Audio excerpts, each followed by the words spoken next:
Hi, everybody. Welcome to another edition of the ACHA Power Play here on the 12-Ounce Sports Network. You can find us on our YouTube channel, the 12-Ounce Sports Network on YouTube. You can watch us live as you're doing right now on X at the Real Captain Lou, or and also at our 12-Ounce Sports channel or our feed on X. You can also follow us on the Captain Lou Extravaganza Facebook page, and of course, my personal Facebook page, Lewis Gamlin. Happy Thanksgiving, everybody. We're going to do something a little different here tonight. One of our ACHA Trailblazers, we're going to do a retrospect, if you will, kind of a look back at the life and the career of one of the mainstays of the ACHA, Mike Petrusma, longtime head coach of Calvin University. Again, worked with the ACHA for decades. He spent 28 years as the head coach of the Calvin University Knights at the D1 and D3 level. He passed away over the weekend at the age of 61. Just a sudden loss for us. He's, a great coach. We mentioned a Trailblazer, a great friend, but an even better husband, father, grandfather, you name it. He's going to be missed in the ACHA, and so we thought we would take the time tonight. A good portion of the show. We're going to bring in a bunch of guests here. We're going to start out shortly with Mark Vanvliet's going to stop on by, longtime director of hockey operations for Aquinas, a rival of Calvin, if you will, in Grand Rapids, but an alum of Calvin. He knew Mike for over 40 years, knew him as a student when he first came to Calvin. So it'll be fun to talk to Mark. He'll regale us, as he always does, with some great stories and great memories. Craig Barnett, the director of hockey the executive director of the ACHA, is going to stop by at the bottom of the hour, 7:30. And then a little bit later on, Gary Astalos, the head coach of the defending Division I Adrian Bulldogs men's champion. He's going to stop by, colleague of Mike's, and he's also the head coach of the select team going to Torino in Italy in January of 2025. So we'll talk to Gary about that as well. And in the last portion of our show, blessed as always when we can get a chance to talk to one of the all-time greats, media personalities of the ACHA, storyteller, host of the 5-Minute Major at the Nationals, the little interview segments that he does, Dr. Rasty McGibbon. So he knew Mike very well, and they had a chance to go overseas to Romania. So we're going to dedicate this program to Coach Petrusma. Him and his family. Our thoughts and prayers obviously go out to his family, to Josh and all the family there. I got to know Mike back in 2015, 2016 season when I first started doing play-by-play for Aquinas and starting this podcast back in 2016. This is the 9th season of doing this. And one of the first coaches I interviewed on the show was Coach Petrusma. I met him as we were getting set to do the broadcast of the national tournament when they were still in separate locations back in Grand Rapids. And I remember being a little nervous when I talked to Mike at first, never met him. And couldn't have been more gracious, always gracious. And with Mike, when you talk hockey or anything, especially Calvin, you could talk for hours with him. He was just, his eyes lit up when you talked about his family and about hockey, and especially at the ACHA level. He's done so much with that program. 520, 210, and 37. That was his record in 28 years as a coach at Calvin at the D1 and D3 level. Started out at the Division III level, of course, in 2004, the national champions. Last year, they had a 20-year reunion of that team. A lot of players came back for that, and not a surprise. And everybody, there's been so many tributes on social media for Mike, a lot of remembrances, and he touched many lives in the Grand Rapids community, in the Calvin University community, and of course, worldwide in the ACHA with his all the work that he did. As we mentioned, he was the head coach of the Romanian team at the World University Games just last year in 2023. And I know talking to him before and after that, he was on the show talking about it. He was so excited and more excited for the kids, I think, than anything else. And he was a part of the select teams that played in all-star games, back in 2012 and whatnot. So without any further ado, let's bring in our first guest. Longtime friend of Coach Petrusma, longtime friend of the show here, my tag team partner on many broadcasts. We always had a blast with those. Mark Vanvliet. Mark, thanks for taking time out tonight to be with us. How are you? Hi, Lou. I'm doing well. Thanks for having me on. It's always a privilege to connect with you.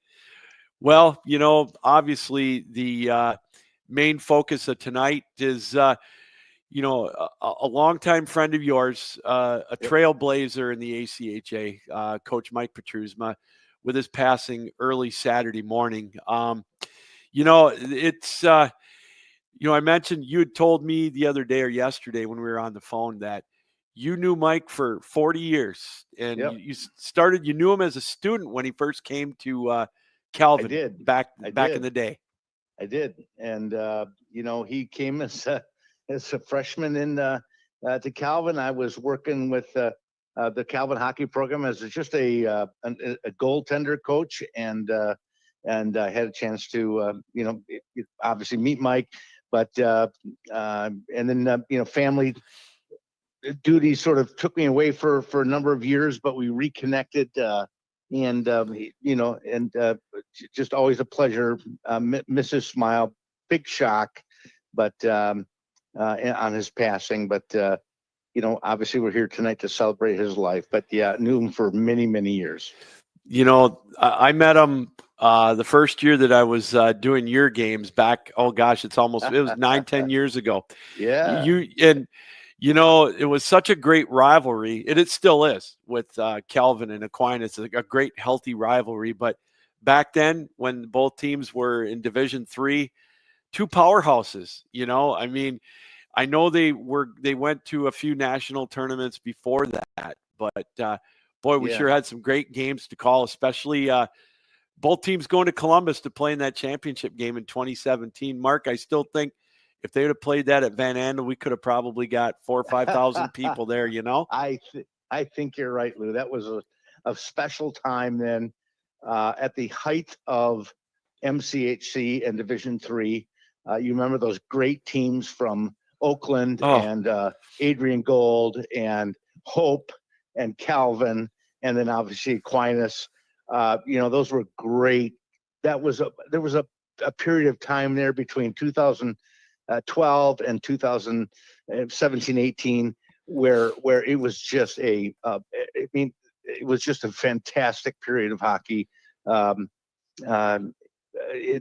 the not only MCHC, ACHA, but Division III was at its absolute zenith, and great memories.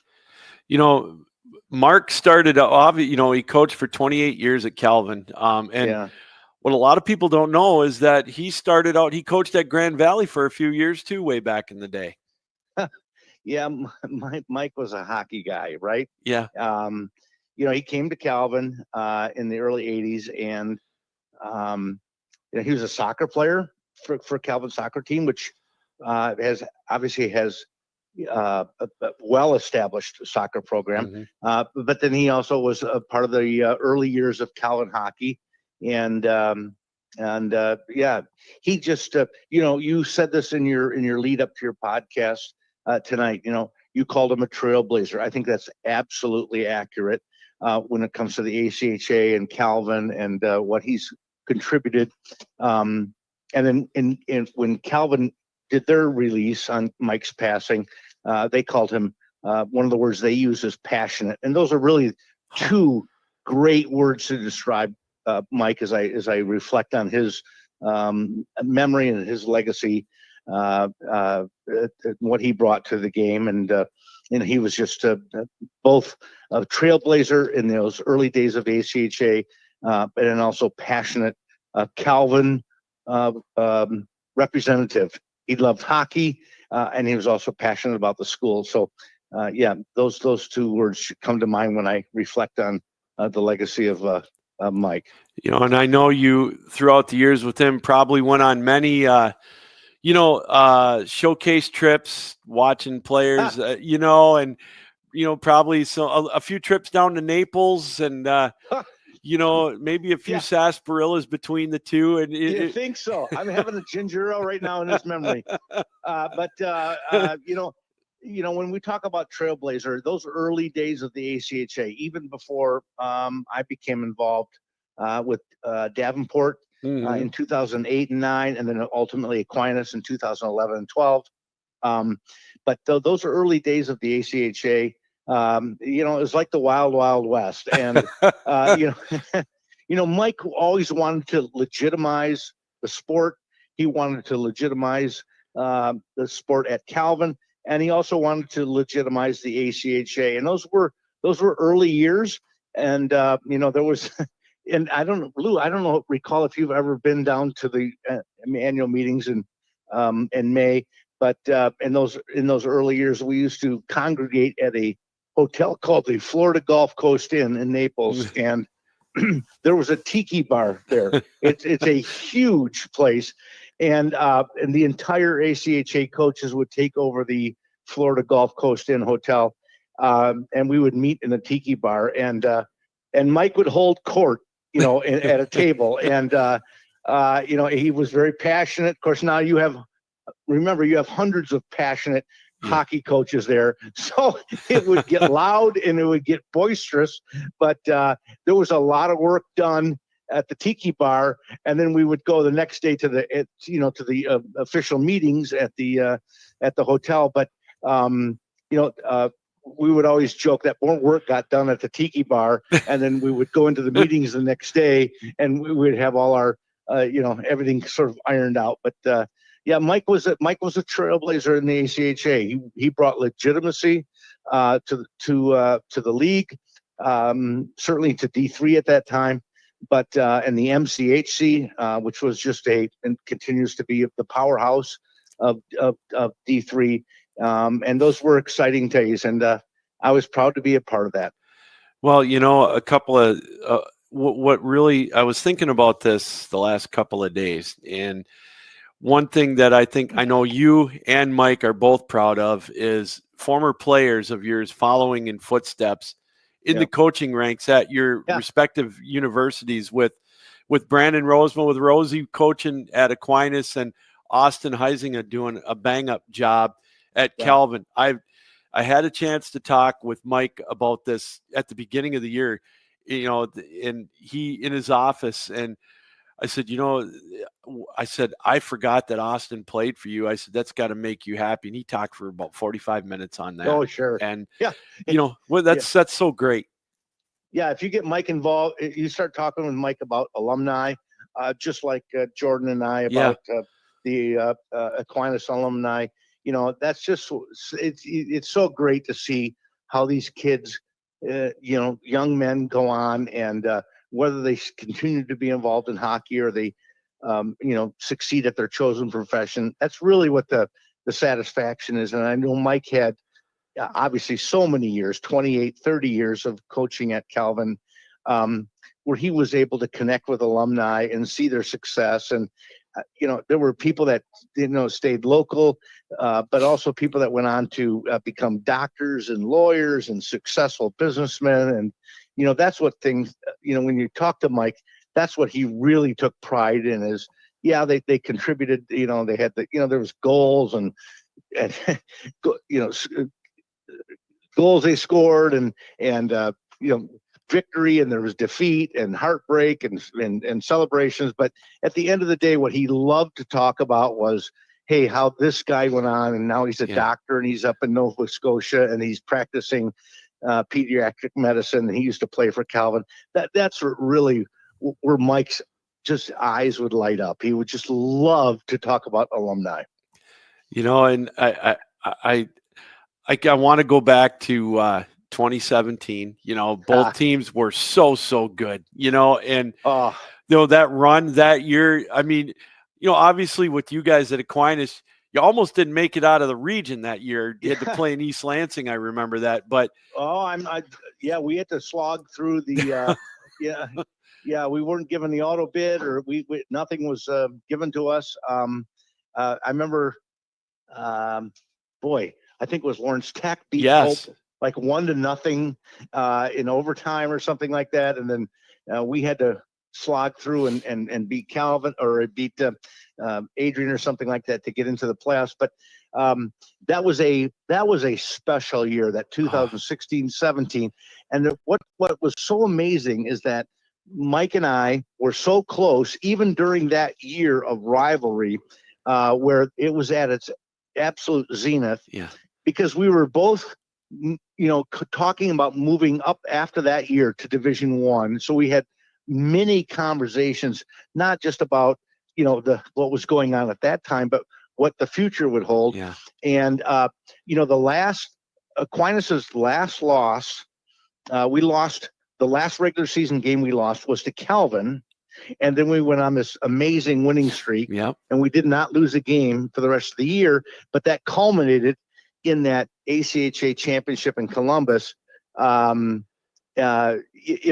was just a special memory. And Mike and I would talk about that often in the years following. I think it was 4-3, and it was just a special game.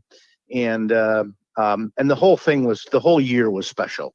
And we talked about the rivalry and the developing rivalry between Aquinas and Calvin, and that's what I remember most. So, and getting back to what you talked about, a trailblazer, and one of the things that when Aquinas started the program in 2011, the really our athletic director at the time, Terry Beauchamp, he worked with the Calvin athletic director, and I worked with Mike in really, when we developed the program at Aquinas, our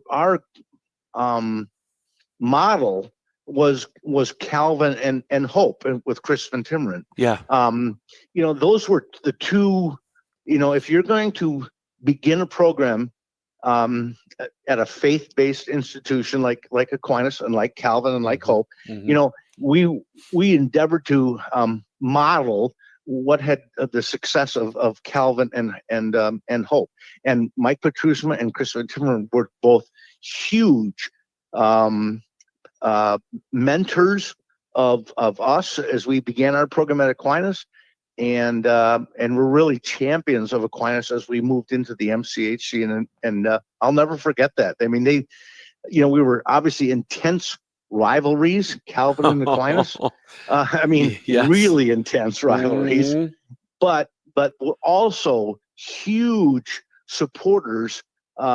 Mike was a huge supporter of getting Aquinas off the ground, and because he saw the potential. Ultimately, which culminated in that 2017 national championship game, but he saw the potential of that rivalry that was two schools 5 miles apart, and just loved that. What that possibility of that rivalry could be, and he was a big supporter of ours as we got our program off the ground. So I never forgot that, and how important he was as we move forward as starting the program at Aquinas. But he also knew that we were going to be very good and we were going to challenge him, but he just relished that challenge. And that's what I remember. And I remember, unfortunately, COVID doing its number on us in 2020, but you both made the transition to D1. And I remember you were going to play each other in the first round of that tournament. Remember that? Yeah, it doesn't whatever the level, it always seems that those my time at Aquinas and Mike's time at Calvin, those two schools so close together, it would always intersect with some critical type of game, and that was taken away from us, but obviously that was a lost year, but that would have been fun. I talked to Mike about this too at the beginning of the year. We were talking about, and you and I have talked about this, Mark, about the level of play, how it's improved, even in the 10 years that I've been around and, covering the sport with the ACHA. It's, especially now with the CHL ruling coming out, where I think it's even going to step up. The competition's going to, the level of play is going to be even better. But yeah, he was so proud of that too. And I think a lot of that goes by how much effort that you guys all put into that, with the recruiting and just getting the word out, Yeah. So we talked a little bit about, you in your lead up talked about Trailblazer with the ACHA, and in those early days of the ACHA, it was very much a club mentality. Yeah. And what Mike endeavored to do, what he was, passionate about, was bringing a varsity level of approach to the ACHA, and that's what he always championed, was trying to legitimize the ACHA and make it a varsity-like program. So, that's what he always worked on. Is he always was a flag bearer of the ACHA, but he was always trying to elevate the level of the stature and the level of the ACHA, so that because he felt that that was the way forward for him and for the not only his program, but for the Calvin and Hope and Aquinas programs. Yeah. So you said you knew him when he was a student, when he first came to Calvin. I never asked him this. What did he play? Was he a goalie? Was he a defenseman? No, he was a lumbering forward. He couldn't skate backwards.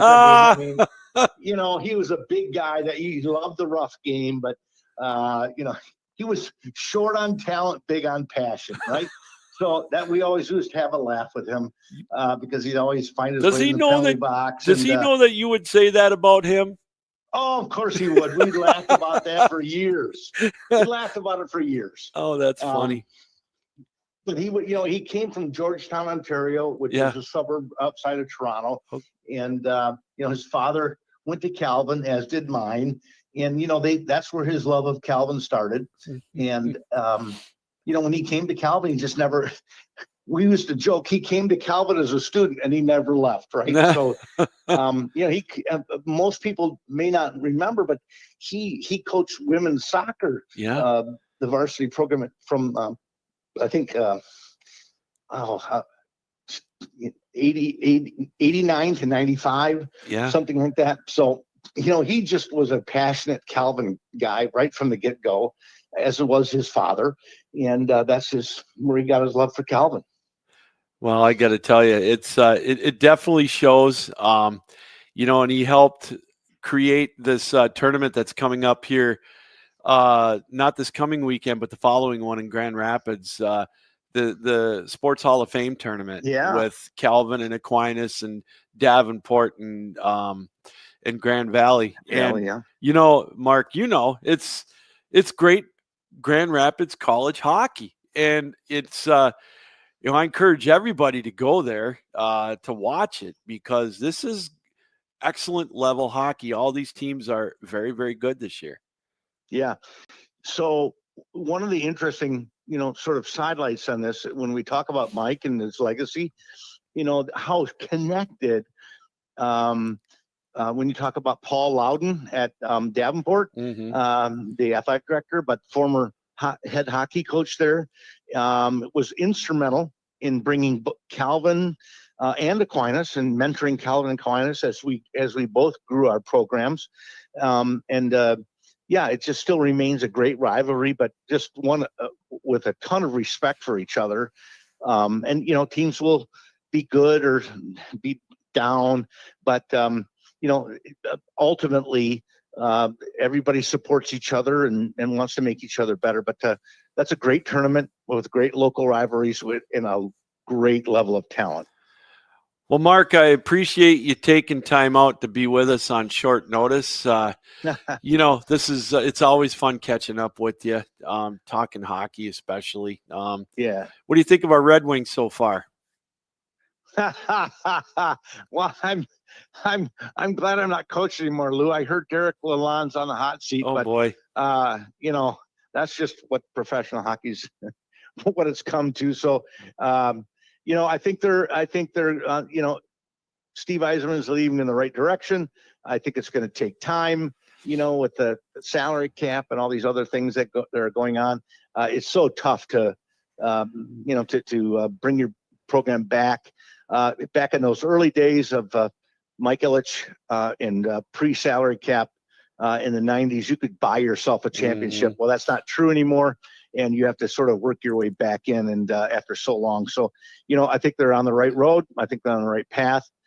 It's just going to take a little long. I think the goal this year is to make the playoffs, and we'll see what happens then. But thanks for having me on, Lou. It's always been a privilege. And just bringing it back to Mike, you're going to have some other guests on. I know they're going to talk about Mike, but he what impressed me about him, what impressed me about Mike was his passion for Calvin, which I'm alumni of.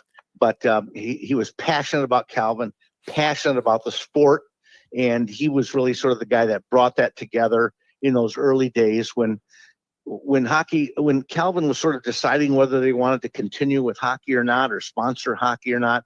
Mike was really the kind of the glue that brought that thing together, and the work he did and the soil that he tilled for so many years in those early years was just so critical from a Calvin standpoint. But then from an ACHA standpoint, the work that he did was also phenomenal and so needed at that time. And I'm sure that your guests later in the program are going to speak to that as well. But it's tragic that he was taken from us, but his legacy will live on. Absolutely will. Very well said, Mark. I appreciate it.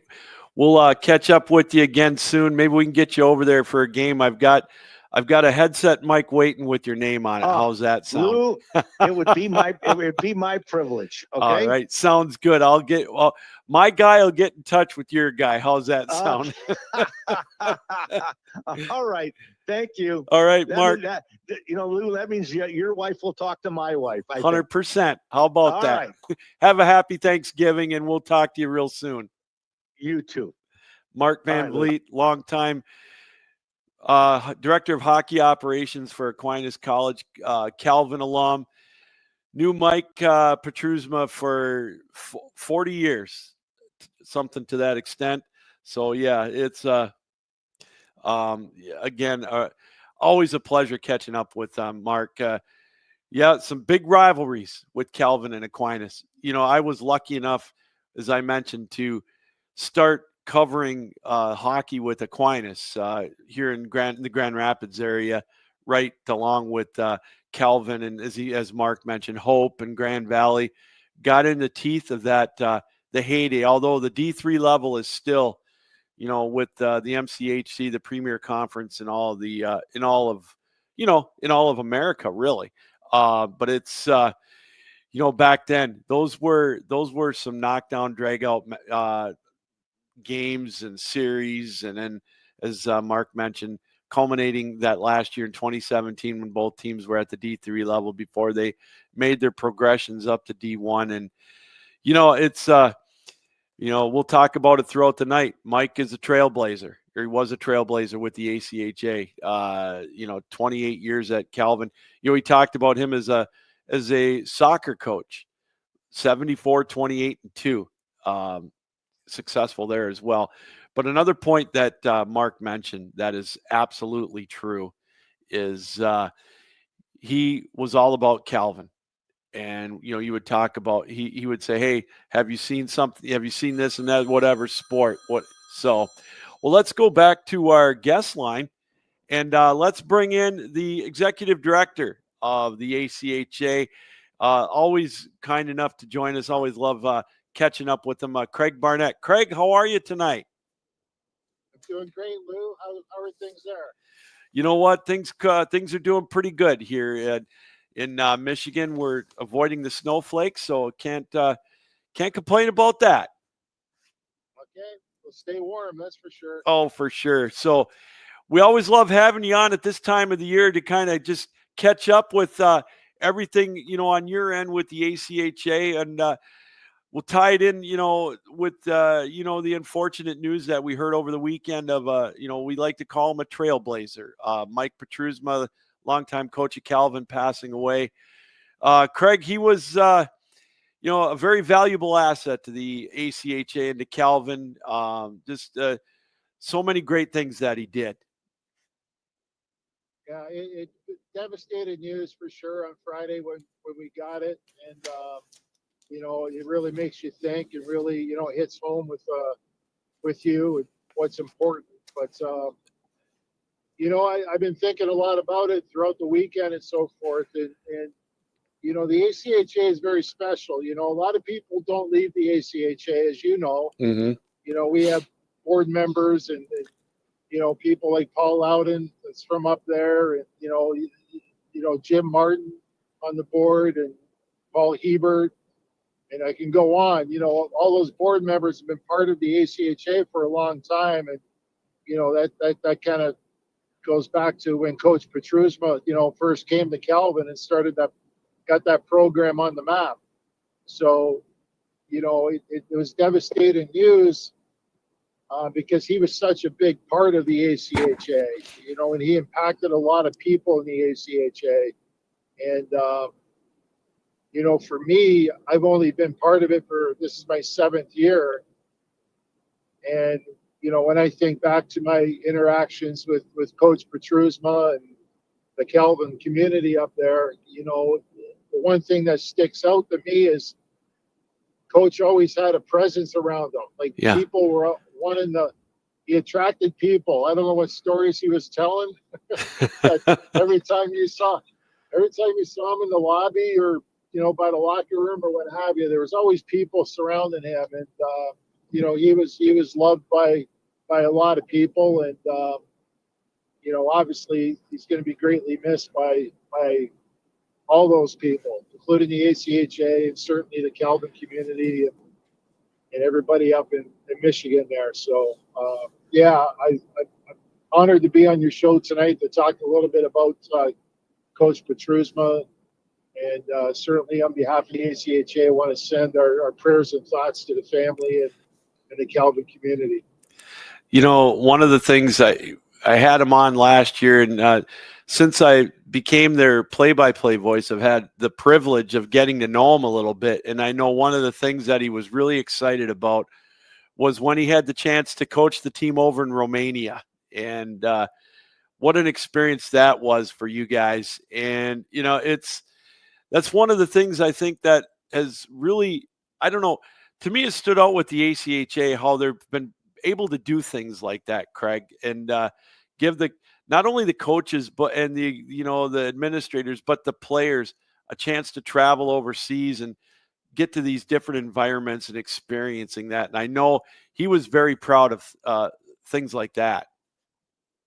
He was, and I was fortunate to be on that trip as well.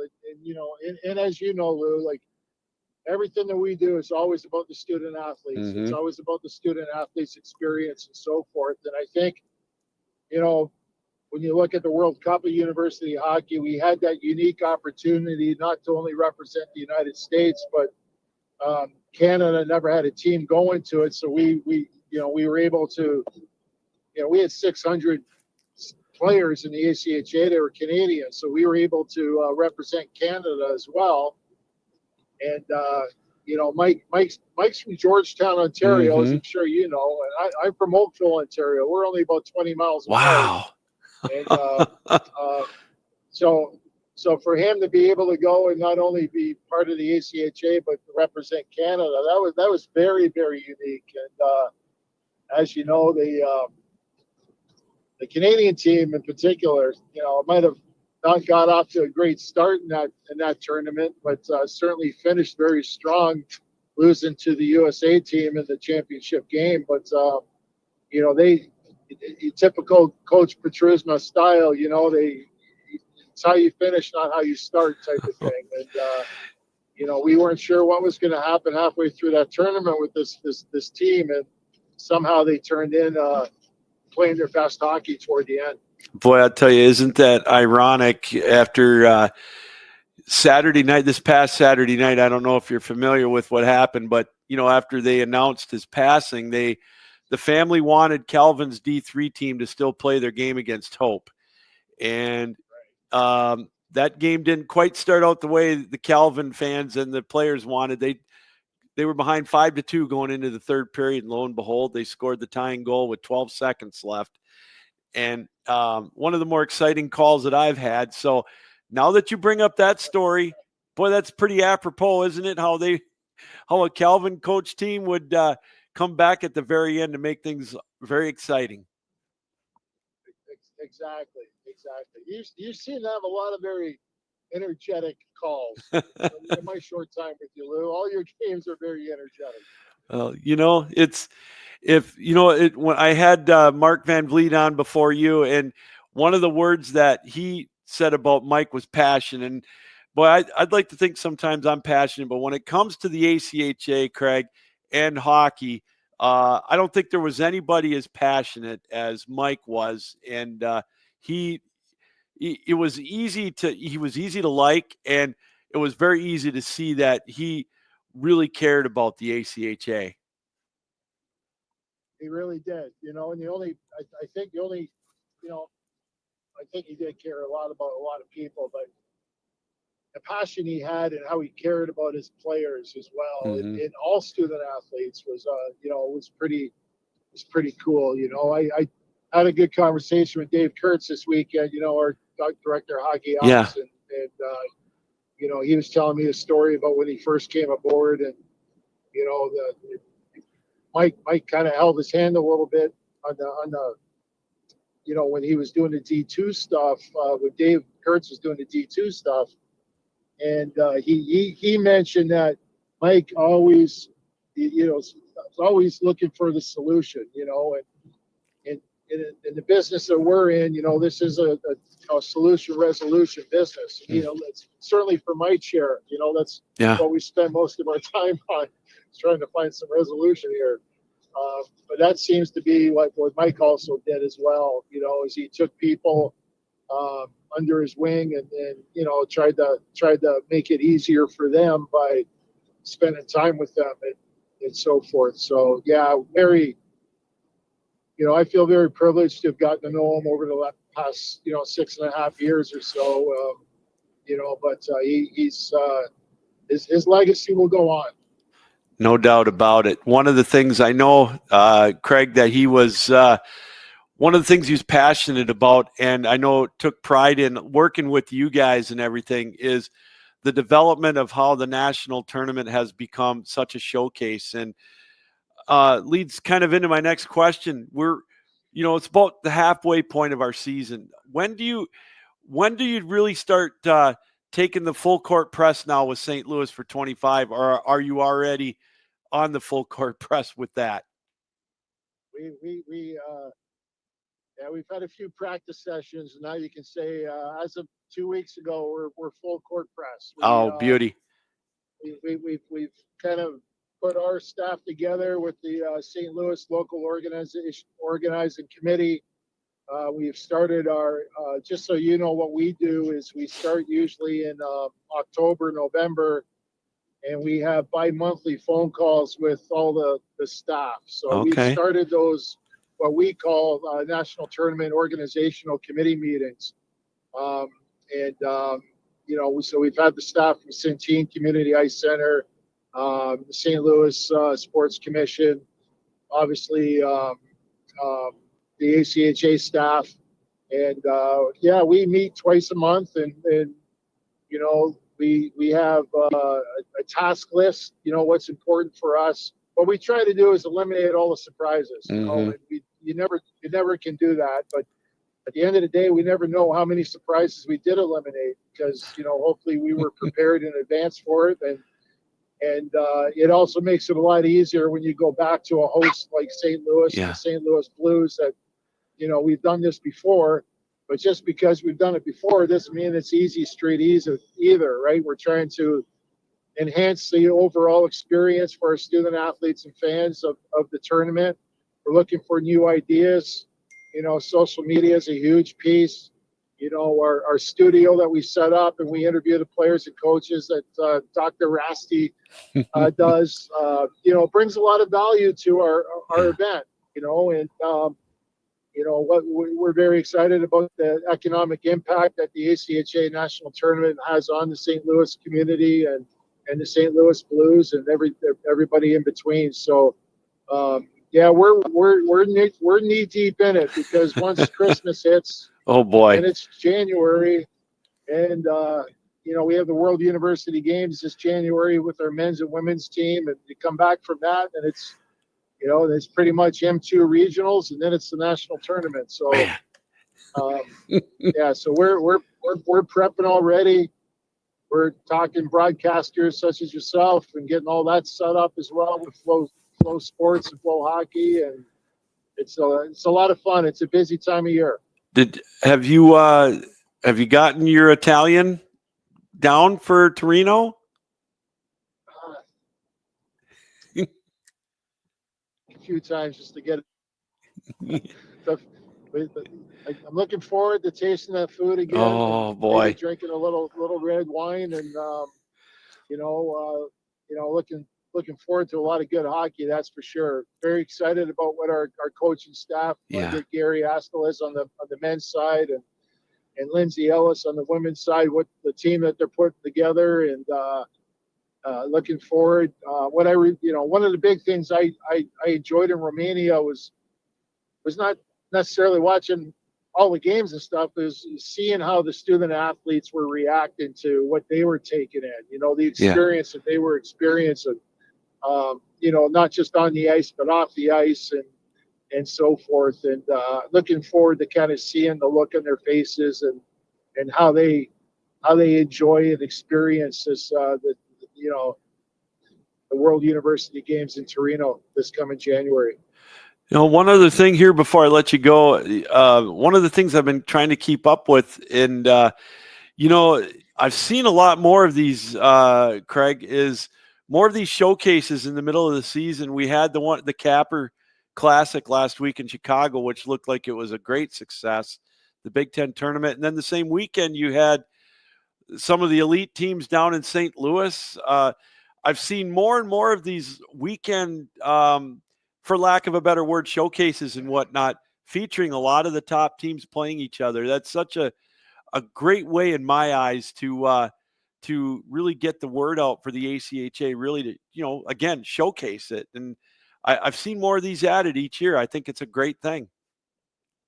Yeah, well, there's a few reasons behind it. One is, we're kind of bored. We have nothing to do. So we say, let's do some more showcases. No, but what works best, that the ultimate goal is the national tournament, and what really determines teams that qualify, a lot of it has to do with the rankings, right? Mm-hmm.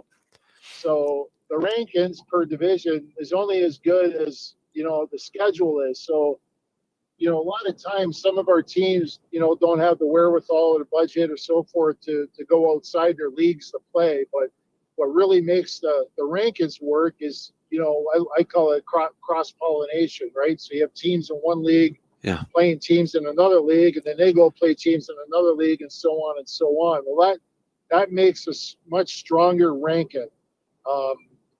So the more we can do with in-season tournaments where we have teams that are playing teams that they would not necessarily compete against during the season, just enhances that whole algorithm, and thus at the end the national rankings, right? So Joe Caprio from Capper Hockey Services, we brought him aboard to manage those in-season tournaments for us. This past week, we had the big classic, which you can call the Big Ten tournament. We had UCLA there playing. We had all the Big Ten, the original Big Ten schools there. So when would UCLA be able to play Michigan State or play Indiana University? They wouldn't have. So it was a great experience for the kids, but more, also it's a great way to enhance that algorithm to, maybe make our national rankings a lot more, a little more teeth into it. So it's great to see. It's great to see these things pop up. We're committed to doing it. The ACHA is using some of our revenue money of those events from the broadcasting standpoint to offset some expenses for the host. And we hope to continue to do more and more. Well, Craig, I appreciate you taking time out tonight to be with us. It's always great to catch up with you. Can't wait for, I know I don't want to wish the holiday season away, but that means after that, we can start really looking forward to St. Louis. And it's such a great time of the year. Love being down there to be a small part of it. Good luck the rest of this year, and have fun in Italy. Have some pasta and gravy with me for me over there, and look forward to seeing you in 2025. I appreciate it, Lou. You've always been a huge fan of ours, and appreciate everything you do. And looking forward to some turkey and gravy before Italy comes. So wish you and your family happy Thanksgiving. Everyone else listening, have a great, safe holiday season. All right. Thanks, Craig. Craig Barnett, the executive director of the ACHA, kind enough to stop on with us here and talk, help us take a look back at head coach Mike Petrusma from Calvin, Trailblazer, of course, of the ACHA, is kind of what our theme is here of the show tonight, taking a look back at one of the best that the ACHA has ever had. Calvin head coach Mike Petrusma, who passed away over the weekend at the age of 61. All right, we're going to take a break. When we come back, we're going to talk to one of his proteges, the head coach of the defending men's ACHA Division I, Adrian Bulldogs, Gary Astalos, is going to join us. So we'll take a break. We'll be right back with that right after this here on 12-Ounce Sports and the ACHA Power Play.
Hi, everybody. Welcome back again to the ACHA Power Play live here on 12-Ounce Sports and our YouTube channel, the 12-Ounce Sports Network. We invite you to follow us there, as you'll see all of our content.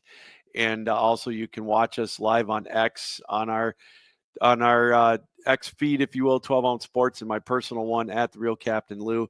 And follow us all over on social media.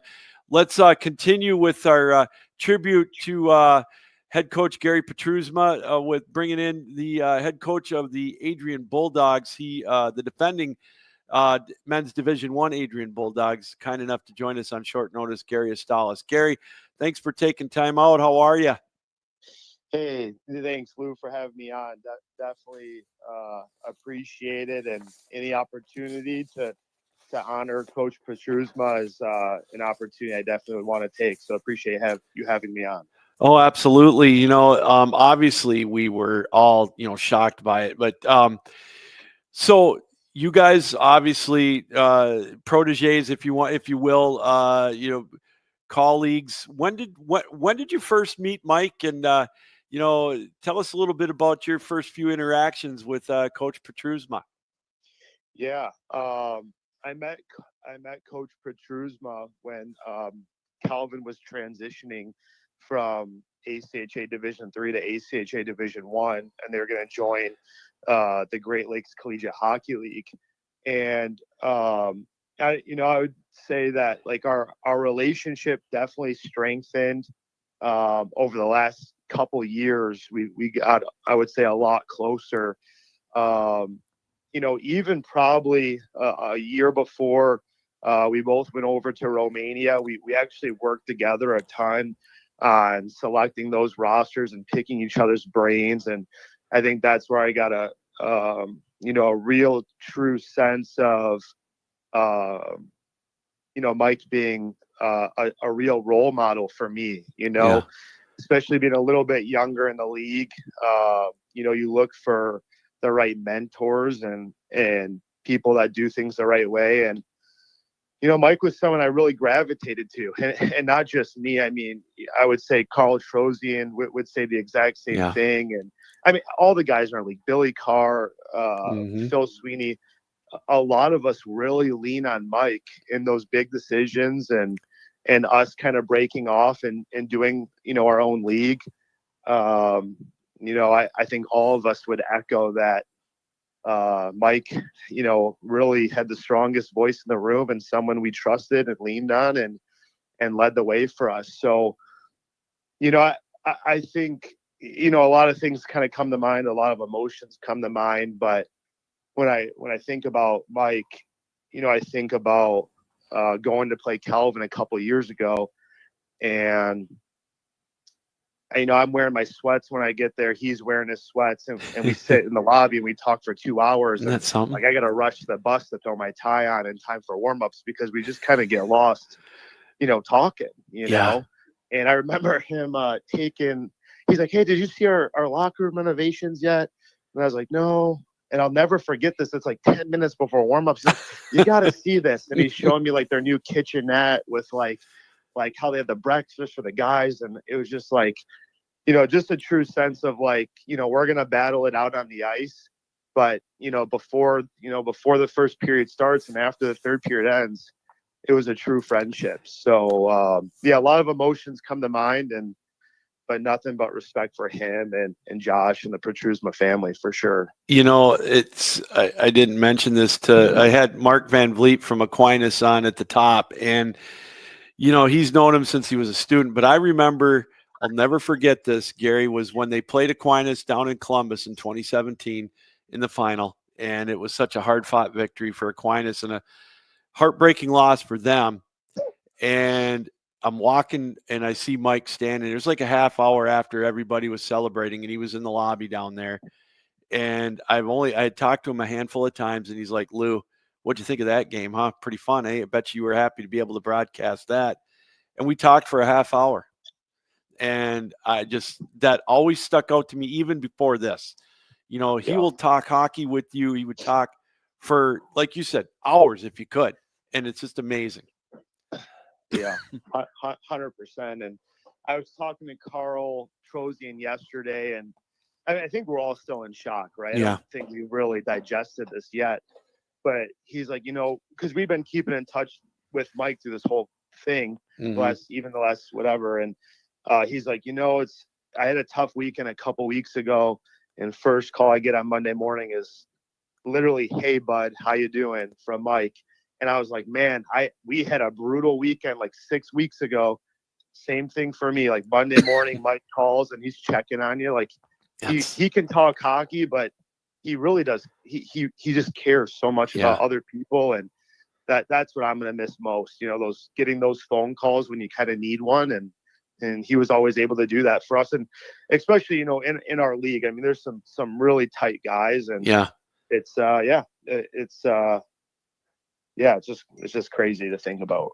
I'm glad you brought that up about your league, about, the GL6. I've noticed that with your coaches, and it's not just the league though. The ACHA is such a tight knit group of coaches and even former players, they kick the crap out of each other on the ice, but boy, once it's done, and that's one thing I've always admired over the years about all of you guys. Yeah, I mean, you hit the nail on the head. The news kind of broke here a little bit ago, and the first text that I get is from Matteo De Giulio, who played for Mike for Team Canada in Romania, Mm-hmm. and he's devastated. And I talked to Matt DeCesare this morning about it because we were just talking about the arrangements and stuff, and it's just like, man, like, how many players does that guy coach? Like, we're talking hundreds upon hundreds, right? Yeah. But then with the Team Canada, he coached kids from 12 different schools. So I mean, just how many players he touched and connected with, and I mean, you kind of hit the nail on the head and how many guys like truly gravitated towards him and respected him. And I know my guys who played for him absolutely love the opportunity just to play under him. So it's, yeah, as you mentioned, it's a lot of people for sure. So I know one of the things, and I know he's very proud of, was you being named the head coach going to Torino in January. My first question to you, Gary, is how's your Italian? Have you brushed up on it? Yeah, no, it's going to be rough. It's going to be rough. It's tough because when we were in Romania, it's so much of that is Hungarian, and I actually got by a little bit because we have a pretty strong Hungarian background. Okay, but Italian, I'll be lost. So I'm just gonna go over, enjoy the hockey, enjoy the food, and try to make the best of it. Boy, you better have an extra helping of some pasta for me over there when you get there. I was unable to tell Craig and all the directors that they needed a media specialist to go with you guys over there. So maybe next trip. 100%. So I remember, the process of selecting the players. How difficult was that for you, Gary?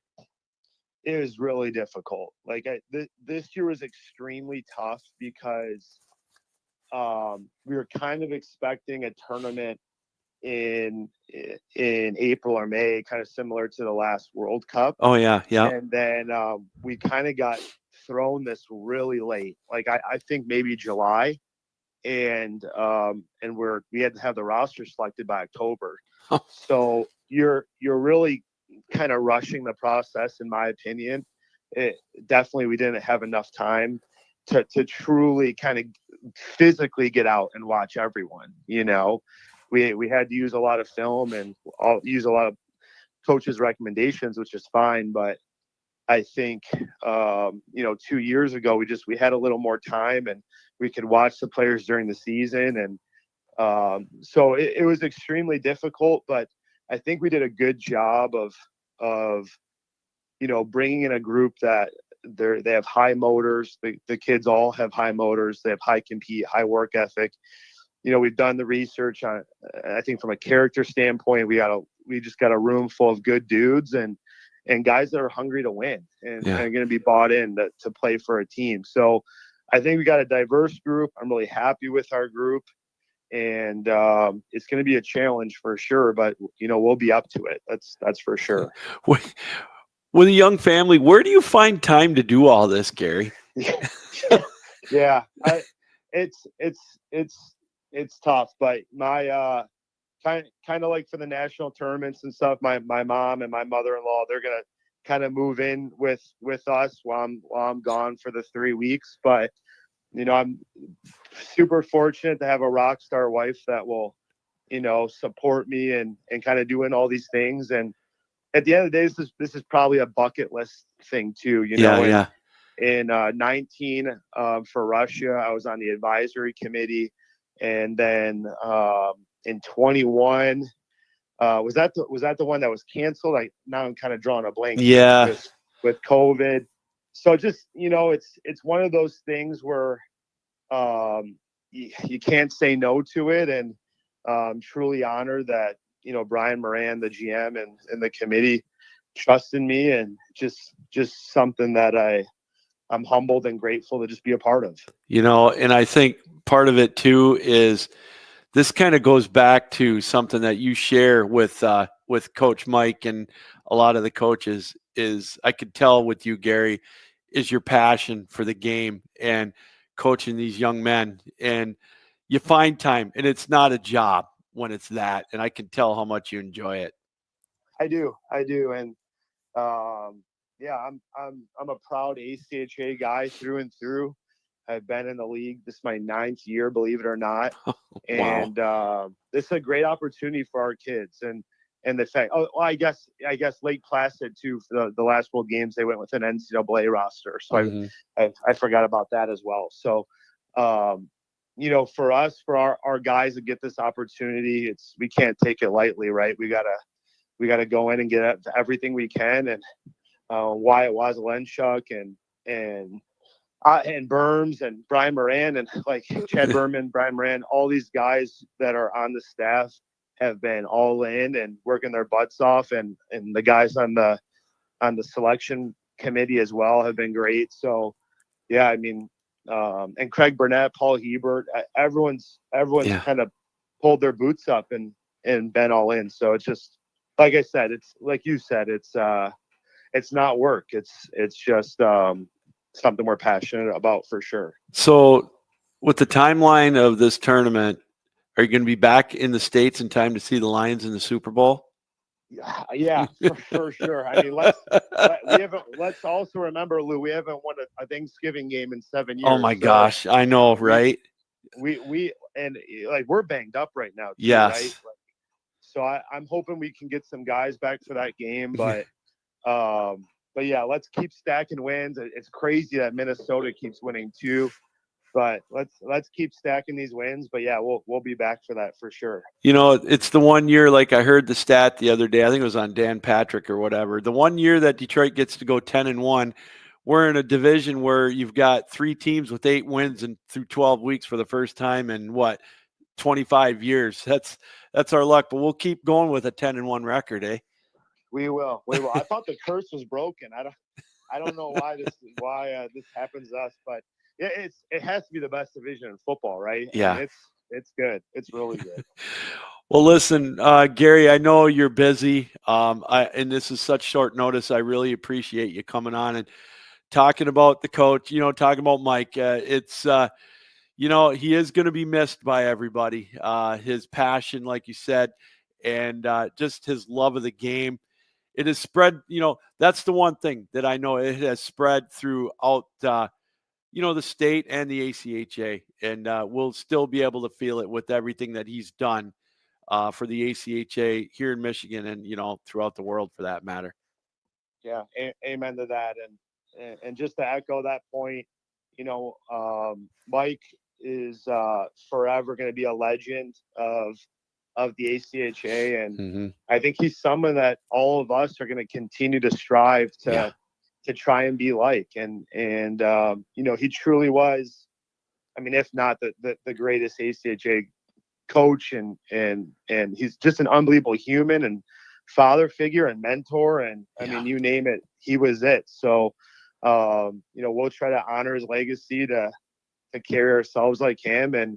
And then on a secondary point, just again, appreciate you having me on, Lou. And, appreciate all you do for the ACHA and always traveling down to the national tournament and being on those broadcast calls that are first class. So just appreciate all your support of the ACHA, and hopefully we'll see you down in St. Louis, or I'm sure I'll see you in Grand Rapids here soon. All right, just remember those dogs can still hunt.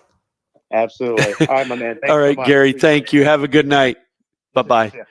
Gary Astalos, the head coach of the Adrian Bulldogs, the defending men's Division I champions, and, of course, head coach of the team going to Torino coming up here shortly and in January. And, again, some fond memories of the coach, Mike Petrusma from Calvin. All right, we're live here on the ACHA Power Play. And let's bring in our next guest. He got to know Mike real well as well. Longtime ACHA media personality. You saw him at the Nationals with his podcast. Some great interviews, including one with Coach Petrusma there as well. Dr. Rasty McGibbon. Rasty, thanks for taking time out tonight to be with us. Great to see you again. How are you? I'm doing great, Lou. Thanks so much for having me on. It's a real honor to be on again. Oh, the pleasure is all ours. Like, again, Thank you very much. Unfortunately, I wish it could be under better circumstances, but I wanted to have you on just to help celebrate the life of Coach Petrusma. Definitely a legend in the ACHA.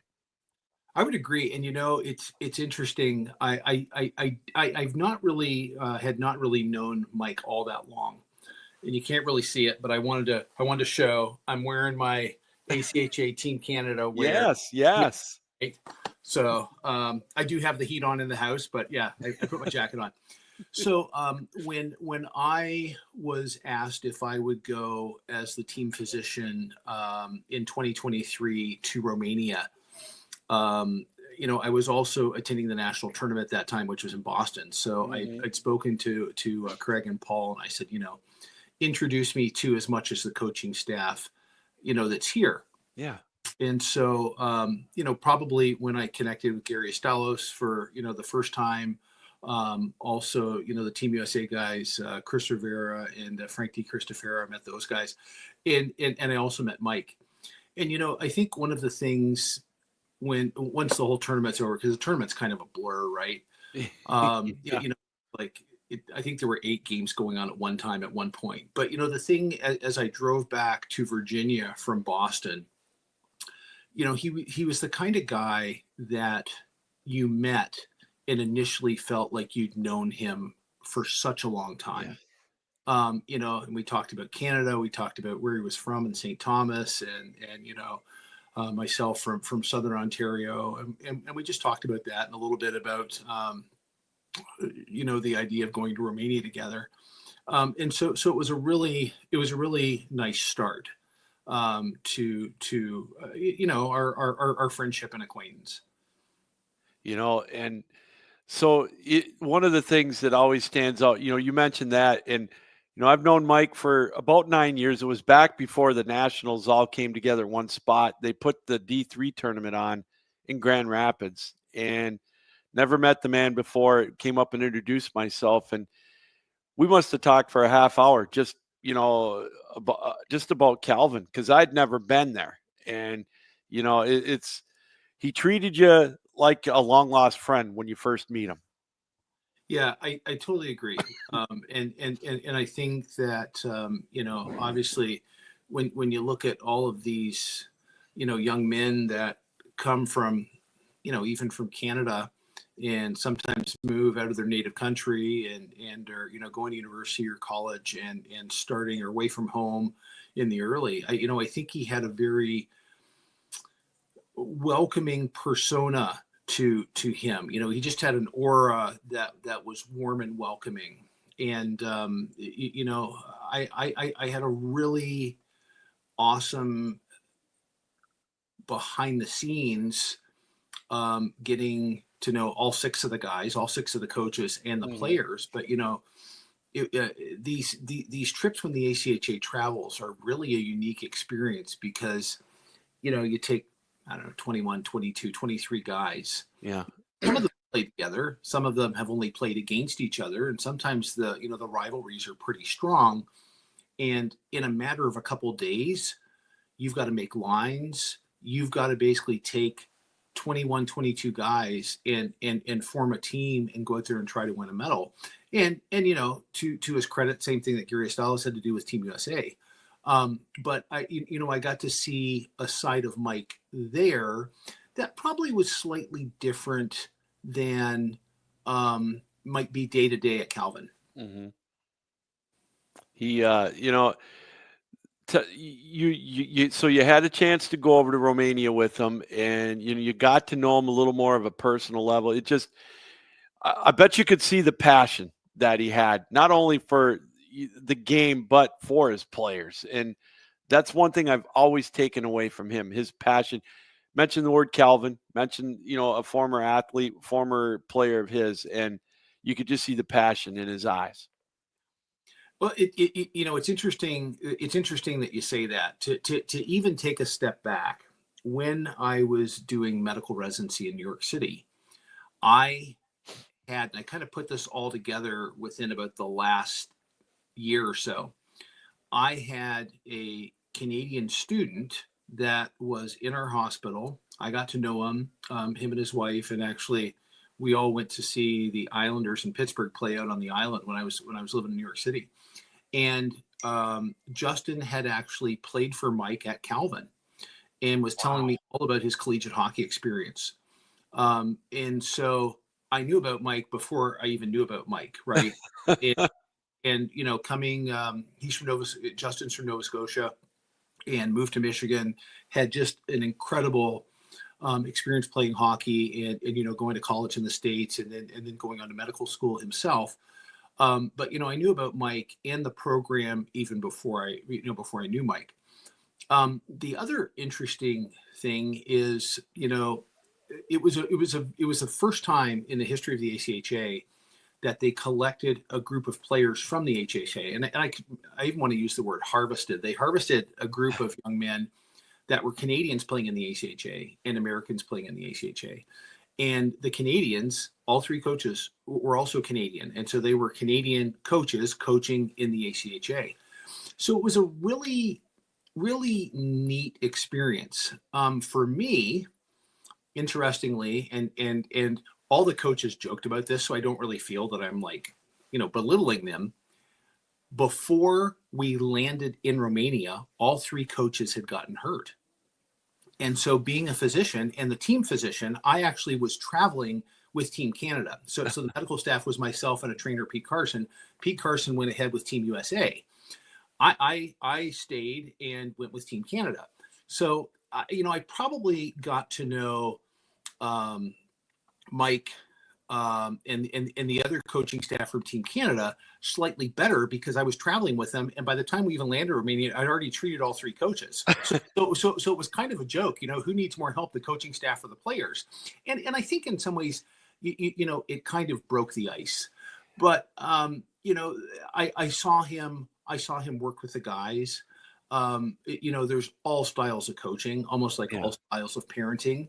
And, you know, I really appreciated his gentle presence. And, you know, I also know that the guys did as well. So it was really neat. But, you know, you talk about his passion for hockey. When I had heard, you know, just several days ago when he passed away, I went back and listened to the podcast episode that he and I made together in Romania. And, you know, I think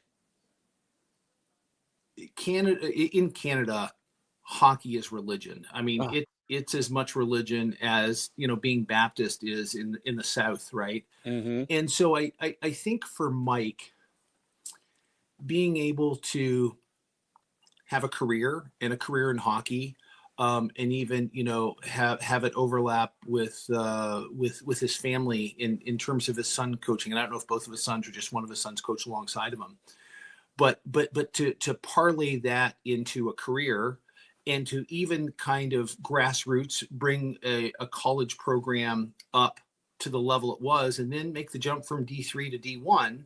But then kind of the cherry on top of all that hard work, I think for him, was being able to stand on that bench and look out across a whole line of red jerseys on the blue line that all had Canada on. And he looks down his jacket and it actually has this exact same yeah. And I mean, you know, he loved hockey. I went back and listened to the podcast. He loved his wife, Kristen. He loved his boys, Josh and Michael, and his grandkids. But, you know, I think he was a proud Canadian as well. And, you know, to be able to represent your country in hockey on the international stage, I think was just an incredible experience for him. Okay. I have to ask you, how did the three coaches get hurt before you got to Romania? Okay. So, one coach was, and I'm not going to say which one was which. Okay. No, that's fine. Yeah. I think I can tick the HIPAA box. Okay. One coach was standing up on kind of in the, you know, in the cubby. Yeah. Locker room, and didn't realize that the step down was as much as it was. And when they stepped down, they fell right back and smoked their head on a cement floor. Oh, That's yikes. one. Someone else I think, fell down in the parking lot on the asphalt and actually got cut open and was bleeding. Oh, geez. Okay. The third person probably was the most serious, and on and I don't even know what the name of the Polish airline is, but they serve tea that I guarantee you is in excess of 200 degrees Fahrenheit in the cup. Oh, my Lord.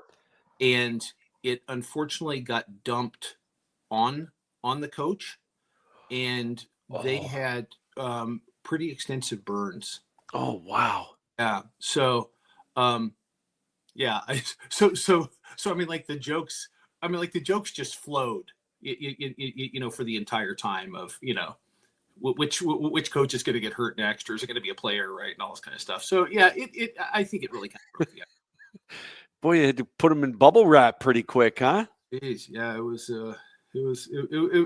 but I mean, retrospectively, that's what I went to do. And, the coaches, the staff, whoever, I'm all on board, and, and keeping them safe and healthy. And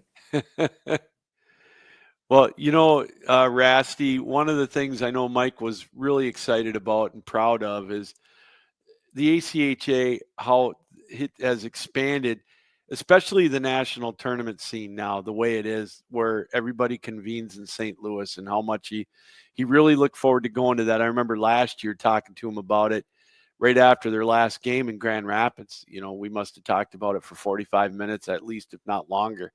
And, that scene has really taken off in the last 5 to 7 years. And it has really become something special. And I know he, amongst a lot of people, have been a catalyst behind it.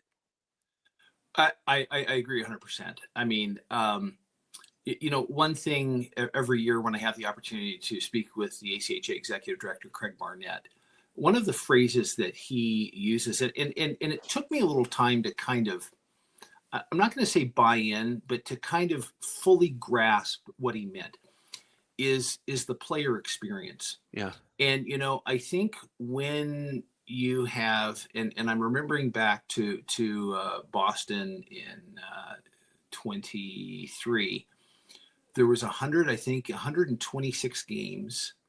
There were 78 teams represented. Mm-hmm.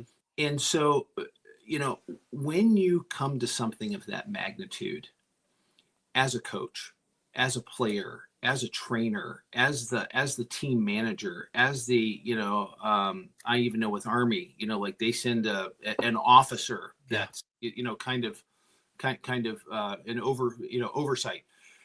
It's an incredible experience. I mean, one of the questions that I recycle and ask is, what have you thought about being at the national tournament? And they're like, I came in, and I saw all the banners, and I'm just like, in awe. And you know what? It's the same thing for the coaches. I mean, like, they come out for warm-ups, the banners on their bench. And if you look at where the ACHA has come from, okay? Mm. Next year will be 20 years for me. Mm. It's guys that have put the time in and the blood, sweat, and tears, like Mike Petrusma, that make the ACHA what it is. I mean, like they have carried it on their backs through the scant years to make, when we show up in St. Louis, this monster, incredible thing that, people come to that don't even have a kid or a grandkid in the tournament, because they hear, hey, the ACHA national tournament's here in St. Louis. And, they come and buy a pass and just watch a bunch of collegiate hockey. And it's an awesome experience and value. Oh, it certainly is. It has come such a long way. And, I can remember, I've heard your stories with Dave Kurtz back in the D2 days. And, the level of play at these national tournaments has definitely improved, and the technology and the whole 9 yards. And you're right. The experience, not just for the players, but the fans, and the coaches, it really is something to behold. Oh, it is. But, and going back to your point, Mike was sold out on the ACHA. Yeah. I mean, the ACHA he cared about passionately. I mean, you have to realize, to leave your home, okay, to travel, I don't know, it felt like it was 17 hours to get to Romania, to then get on a bus to go 5 hours up in the Carpathian Mountains, okay, to, to get into bed at 5 a.m. and have practice at 10. It's got to be a labor of love. I mean, like, people don't do that to their body intentionally, right? And so I know, beyond a shadow of a doubt, how much he loved the ACHA, how much he was on board with the mission, which, is several things. It's the opportunity for some kids that would never pursue higher education to come and get an education while they participate in the sport that they love. And I'll be honest, I mean, this is college hockey. You don't need to look any further than this. This is college hockey. I mean, what are we, 529 teams in the ACHA? Yeah. Over 10,000 players. I mean, and Mike is a huge part of that. I mean, like, he's a builder in that. He was bought in. I mean, he was if you think of a sales model, he was a distributor for ACHA. One of the things that he told me, this was, I want to say 7 years ago now. It was right after the national tournament. And he said one of his sales pitches, and it's so true because, like I said, you've met one of his players, is we are, this brings you an education that's going to further you in life. And as a bonus, you get to play hockey at a high level. And it couldn't be more further from the truth. No, exactly. And from knowing Gary Astalos, from knowing Mike Petrusma, hockey in Michigan, and this is probably not going to be a popular statement, it is a hotbed for the entire country. Yeah. I mean, it really is. I'm not saying that there's not good hockey in other parts of the country. There is hockey in all parts of the country, right? Like, last year, I really discovered there is some incredible hockey going on in Montana, right? Like, if you were just like an ACHA fan, you're like, man, I'm going to go. They have this midnight game in Montana, and it is like off the charts raucous. Okay, but day in and day out, Mike coached, and he built a program in a very, very competitive environment and hockey hotbed, and he was successful at it. I mean, because you know what, to jump from D3 to D1, that's a jump. Oh boy, some teams have never been able to get to a level of success like that. I know how difficult that is. I've seen it too.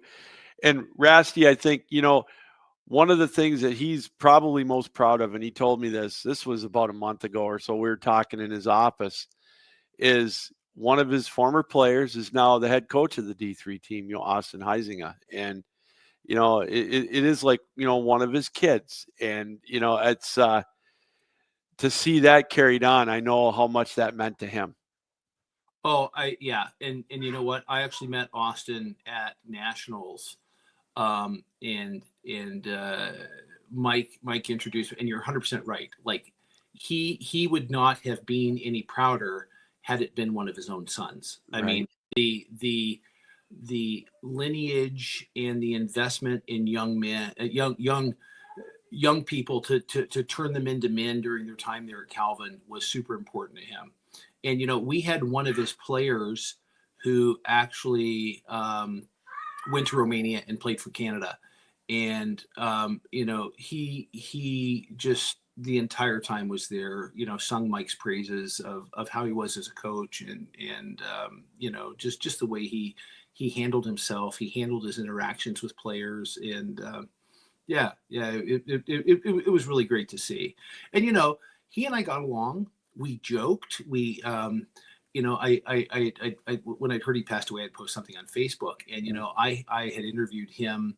Kind of the awesome thing about going on these trips as a physician. One, I'm nonpartisan, right? So I'm just the doctor, right? You know what I mean? You get hurt, the doctor. You know what I mean? I'm obviously cheering for the ACHA, but in the final game, it was ACHA Canada versus ACHA United States. Yeah. I only had to work one game that day, so I was great, right? but I still have players and coaches contact me. That's and great. I think that's the greatest compliment. But if you go back and you actually watch the interview I did with him at Nationals last year, we're sitting there talking and we're having such a good time that we're finally like, okay, I guess we better get serious so we can actually do the interview.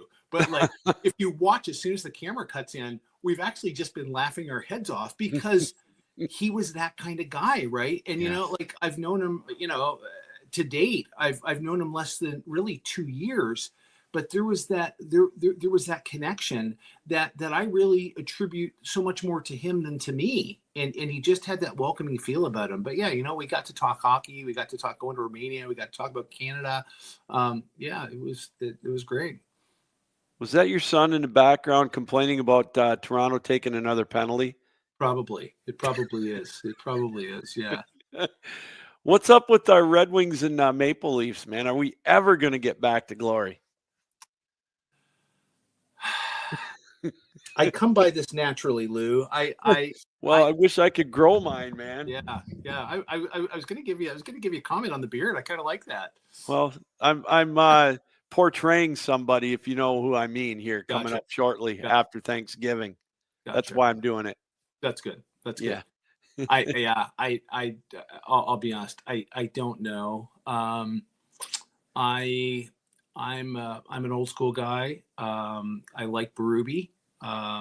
So I hope that he can squeeze some blood out of a rock come playoff time, and we'll just have to see. So boy, at least you're going to get there. I really want Derek Lalonde to succeed in Detroit, but I don't know. I don't know if he's going to make it through. I heard the hot rumor going around now is Quenneville's coming here. I don't know if it's good or bad. Well, I mean, Quenneville's an old school guy. Yeah, Quenneville's an old school guy, and he has spent his time in purgatory. So it's nice that Bettman will allow him to do what he does well. Well, I hope you're right, and you're exactly right. I agree with you 1,000%.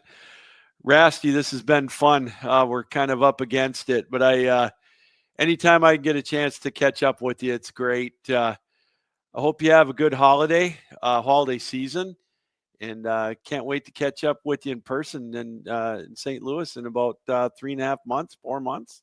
It's coming soon. Sounds great. Yeah. Well, happy Thanksgiving to you and your wife, and Merry Christmas as well. And my most sincere condolences to Josh and Michael on his family. Yeah. Same here. All right. Thanks, Rasty, again. And we'll talk to you very soon. Thanks. You bet. All right. The doctor, Rasty McGibbon, joining us here on the ACHA Power Play. And again, I want to thank everybody for taking time out to be with us here tonight. Mark Vanvliet, the director of hockey, the longtime director of hockey operations in the Grand Rapids area with Aquinas. Of course, you coached at Davenport. A longtime friend of Coach Petrusma, and thank him for his time. The director of hockey operations, Craig Barnett, and Gary Astalos, the head coach of Adrian, and of course, Dr. Rasty McGibbon, all sharing some great stories, looking back with fondness. And I guess, like I said, we can all agree on one thing with Coach Petrusma is his passion for not only Calvin University, which it was great, Calvin hockey, the ACHA, but most of all for his wife and his kids and his grandchildren. It was cool to see him running around, his grandchildren in their new hockey offices this year. And, all you had to do is start talking anything about hockey. And Mike was very gracious with his time with me. Again, I first met him in 2016 in February, I think it was, when they played Aquinas for the first time. And I always like to talk to the coaches before the games and ask him if he'd be on my podcast. And I got the look, and I thought, oh, man. And then he started laughing. He said, anytime, Lou, I'll talk ACHA hockey with you anytime. And he did. And that is something that I will always cherish. And, it's the ACHA has again lost a great man, but his memory will last forever. And he definitely will be missed. And so I thought it was apropos that we would take a look back at his, at his legacy. And just again, he's one of the good ones, and he definitely will be missed. Again, his record at Calvin, 520, 210, and 37, a 2004 national championship at the D3 level, and numerous trips to the national tournament at D1 and D3. Even as a soccer coach, as Mark Vanvliet mentioned, 74, 28, and 2 as a women's soccer coach at Calvin, helping keep that program at the elite status that it is at Calvin. So, Coach, you will be missed. Rest easy. Thank you for the memories. Thank you for all of your wisdom and for all of your help that you've given me. And you've made my journey with the ACHA so much better. And I will always be grateful for that. So, all right, again, that's going to do it. I hope everybody has a great Thanksgiving holiday. The road to St. Louis and the ACHA Power Play. We'll be back in 2 weeks with another live episode. I'm going to take a little vacation myself next week. Going to go down to Arizona. But when we come back, we're going to hit the ground running, as it will instead not be the marathon anymore. It will be the sprint for the road to St. Louis in 2025. When it hits December and January, it is definitely go time. So one more time, I want to thank Mark Vanvliet, Craig Barnett, Gary Astalos, and Dr. Rasty McGibbon for helping us make this an extra special show here tonight, remembering the life and the career of one of the great ones in ACHA lore and Calvin University head coach Mike Petrusma. All right, to all of you, thank you. I really appreciate you. We appreciate you welcoming us into your homes, on your computer, your laptops, however you're watching around the world here on the ACHA Power Play on 12 Ounce Sports. All right, that's going to do it. Happy Thanksgiving, everybody. We'll see you in a couple of weeks. Just a reminder, keep your heads up, keep your sticks down, keep your feet moving, and as always, keep your minds open. Good night, everybody. Thanks for joining us here on the ACHA Power Play. So long.